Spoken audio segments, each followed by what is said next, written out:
چی فکرشو میکنی توی همچین جایی یه بوتیک هتل این نقاشی وجود داشته باشه؟ بیا این نشونتون.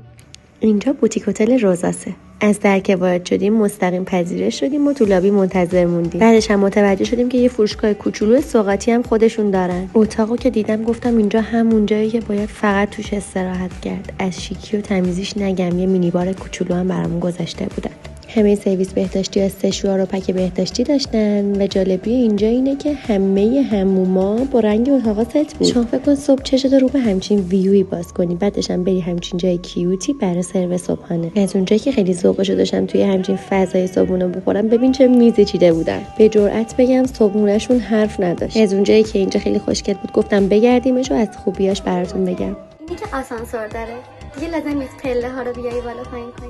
بهشته ها، بهشت، یه تلفیق زیبا از سنتی و مدرنیته. کی باورش میشه این عمارت از زمان قاجار باشه؟ روزاس حتی پشت بومش هم قشنگه. وقتی خونه قدیمیای کنارش رو دیدم گفتم آقا جان من مال این دوران نیستم. اینجا بهشت کاشانی، شما خودت نگاه کن.